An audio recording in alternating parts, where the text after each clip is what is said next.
morgue and triage center. It was evacuated on Wednesday, and on Thursday, workers were pulled back from the area nearby.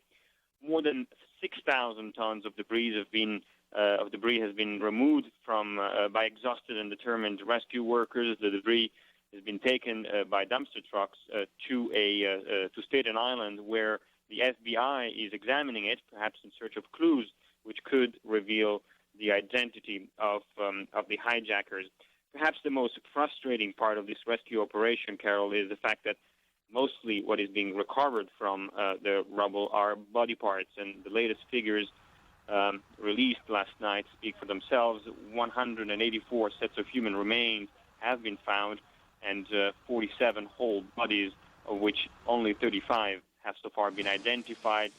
These numbers will change at some point. We know that the authorities here have requested more than 5,000 body bags, and certainly it is going to be in the thousands, the number of people that in the end will have perished in this tragedy. Finally, to give you just a better sense about the magnitude of the disaster, one engineer on site were telling us that the area looked like a living hell, and another explained to us that the impact of the two falling towers created a seismic force not very different from an earthquake. Carol? Yeah, and just taking a look at these exclusive video pictures that we're showing the audience right now, Alessio, it certainly just shows the force of impact, how marble and stone and glass disintegrated into dust. It's a very grim picture. Obviously, the predictions for a lot of deaths still stand, but at the same time, give us an idea of the ups and downs of this rescue operation, because while we look at this grim picture, yesterday we saw a firefighter get pulled out of the wreckage and he walked away. Well, yes, Carol, you have to imagine that there was a lot of falling debris. I mean, two 110 stories towers falling, collapsing, pancaking into each other. It was really, you have to imagine there is a lot of large piece of concrete that perhaps may have shielded some of the people who were perhaps on the lower floors of those two buildings. And we have seen throughout this day how the rescue workers, despite the fact that the chances of finding anybody alive are dim, really being extremely determined, extremely focused in trying to find and trying to hear if there's any signal of life or anything that would be able to help them to point where some of the people may be alive. And we have seen earlier today, for example, some reports, some of the firefighters may have been found alive, and we heard a lot of the people there cheering for a moment. That report, unfortunately, ended up not being true, but it can give you a better sense about how here what everybody's focused on is to try to find somebody alive. Right, absolute hope. Thank you very much. Alessio Vinci reporting from Lower Manhattan. Well, as you just saw and you just heard from Alessio, all the rescue work has to be done very carefully by hand. Workers picking up shards of glass and metal and stone, lifting carefully to ensure the rubble doesn't collapse on anybody who is still alive. It is such a painstaking process. Just listen to volunteer Steve Simmons. I mean, it's really unbelievable. I rode down, late yesterday afternoon, and you knew what to expect. You had an idea of what to expect when you got down there, but it was like nothing you could imagine. I mean, everything around the area was just completely, just destroyed. Just basically you're shoulder to shoulder with guys, passing buckets of debris, carrying stuff, lifting, intermittently you have a part of a plane, you've got a part of a building, and just handing it back and forth, just long lines, and it's just amazing people in the line. The general mood there was somewhat levity. Guys are trying to, the false bravado, trying to be really, hey, we're just at work, we're doing this. And then somebody would, they'd find a shoe, or they, maybe they thought they heard something, maybe a radio from somebody. And, just everyone just yelled for quiet. You had this whole hush come down, all the machinery would stop. And, if there was anything, you just see people just digging, just on their hands and knees, just digging away, trying to find anything. And, and then it's a few minutes later, it's back to the same, just passing stuff along. I'm just a local guy. I rode down, I'm an equity trader. And I got on the bus with a bunch of iron workers and construction workers, and I rode in with those guys, and they let me in. And, these guys during this, on any given day, you pass on the street, I'm in a suit, they're in a tank top. There's no contact. On the bus, it's like, hey, brother, let's go, let's dig in. And it's just this amazing resolve. Amazing resolve indeed. The human spirit there. Well, right before the Twin Towers collapsed, hundreds of police and firefighters were on the scene trying to help people escape. And the loss, it appears to be enormous. Many of them are now missing. CNN's Richard Blystone has been to one Manhattan fire station where many are still unaccounted for. These are the guys who run up the fire escape when everybody else is running down. The men who will get you out of an inferno 50 stories in the air or die trying.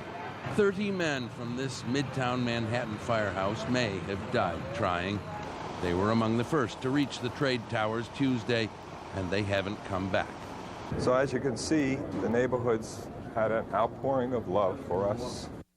Night and day they come to leave a flower, light a candle.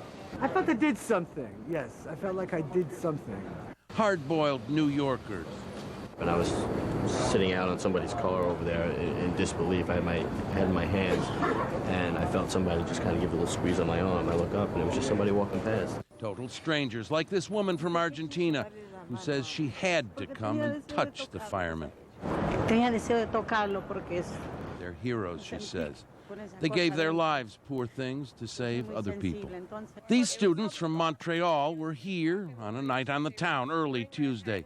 We happened to walk by, they're smiling. We said, hey, how's it going? Nice to meet you. We got on the truck, we took pictures, everybody was happy. And now we hear that some of the people who we met might be missing. They were the first ones to go. It's just devastating. It's like, I can't believe we were here like 6 hours before this with those people. You don't think much about firemen until you need them. But people are making up for that today, not waiting for a memorial to be built. They've created one outside the firehouse, more vibrant and more moving than anything a sculptor could carve out of stone. Their courage and fearlessness just sets an example for the world. It's very, very powerful. And I'm honored. I'm honored to know they're just down the street from me. If your friends are missing, it's a hard wait. A small distraction, in the words of support, the presence of food and flowers, and this present from Parsippany, New Jersey, to replace one of the station's 5 lost trucks. Whatever you need it for, you got it. We just bought a new one. This is up for sale. You guys want it, you're more than welcome to it. We're still in business. Guys going out, what we have to do, protect the people, the city. And so those lucky enough to have done more than wait go home for a rest, because it's not over. And it would be nice to think that in times to come, when the memories come flooding back, they will remember these as well. Richard Blystone, CNN, New York. It is not over yet for that family of firefighters, nor is it over for hundreds of families still searching for their loved ones. But the grim reality is beginning to take hold for many of these families who are gathering near the disaster scene at a national armory. They are filling out questionnaires, holding up photos, passing out homemade flyers with their missing relatives' pictures on them. It is a desperate search and a desperate wait. Elizabeth Cohen spoke with some of them.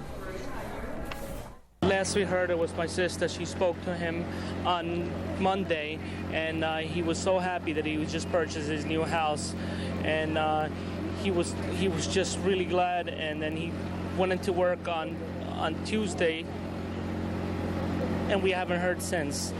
I mean, it's such a tragedy. You know, we've been looking for him for 3 days already, and we haven't found anything. We stand online, swapping information so we can swap information with, other people that are missing their loved ones.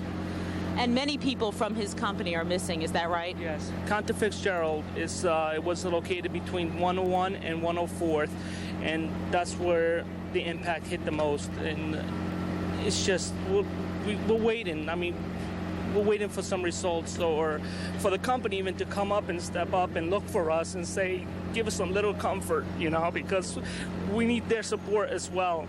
And we haven't seen them yet. Please, if anybody has seen my brother, please give us a call. You can reach us at 201-346-9018, or you can reach his wife at 1718-698-6982. She's desperately is looking for him, or to hear about him. He has a daughter, 7-month-old, and he's really. Please, I'm the wife of Peter Mutos, and we just want to let all his relatives know, and Peter as well, that we're not going to give up until we find you. We love you. Where was he in the World Trade Center? He was on the 100th floor in building number 1.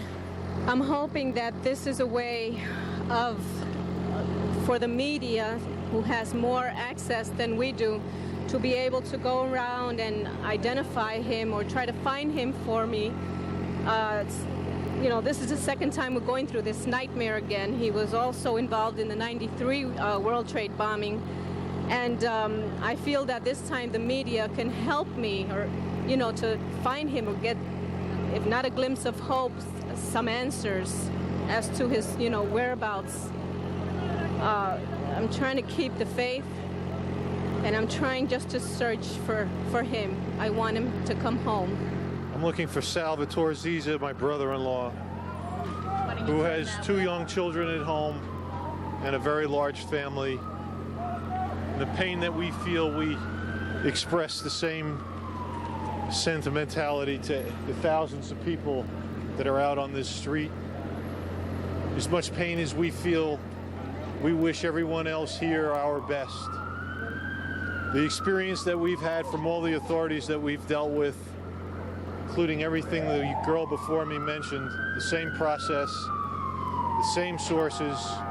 Everybody is doing their best to help. There are thousands of people on the street from every organization and then some trying to help us all. Tell me, there seems to be sort of a brotherhood, a sisterhood that's grown up on this street corner.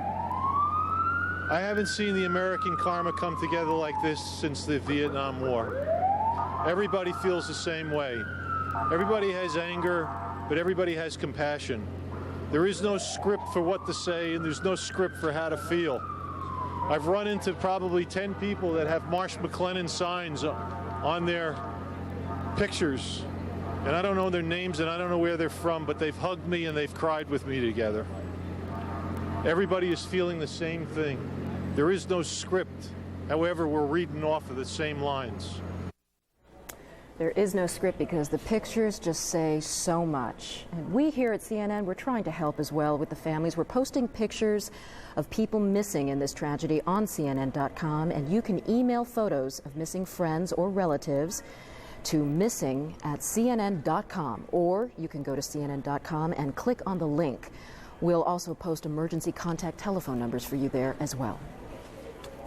For all of the devastation, for all of the smoke and dust that still hang in the rainy sky over lower Manhattan, for all of the lives lost or in limbo now, much credit is going to the architects of the World Trade Center, because it could have been very much worse. Their building design prevented what could have been a much larger disaster.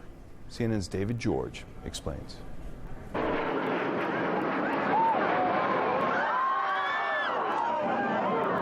It was the attack that was never supposed to happen. And when it did, what happened next happened just like it was supposed to. The building rocked like you were on a ship, and it swayed back and forth a couple of times. The World Trade Center's North Tower shook and swayed, but thanks to a design concept engineers call redundancy, did not fall, not right away. If the load carrying capability is disturbed or destroyed in one area, within reason, it should be able to, the structure should be able to transfer the load from that point and carry it down to the foundation using a different path. That's what happened at the World Trade Center. After the impact, the North Tower stood for more than an hour, long enough for hundreds, perhaps thousands, to escape. The collapse, when it came, was caused by fire. The fire was very, very intense and burned for a long time. The fire weakened that portion of the structure which remained after the impact. It was weakened by the fire to the point where it could no longer sustain the load. When the World Trade Center towers did fall, they pancaked onto themselves, minimizing damage to adjacent structures, just like the center's designers had intended should disaster ever strike. In the 90s, after Oklahoma City, many government buildings were retrofitted to better withstand bomb blasts. But when an airliner hit the heavily reinforced Pentagon, the seat of the nation's military leadership didn't stand a chance. A large jet full of fuel hitting a structure is about as severe as it gets. In the days after the World Trade Center tragedy, Georgia Tech's Barry Goodnow suggested it would be technically possible, but too expensive, to design a totally disaster-proof building, unless, he said, the building were built underground. David George, CNN.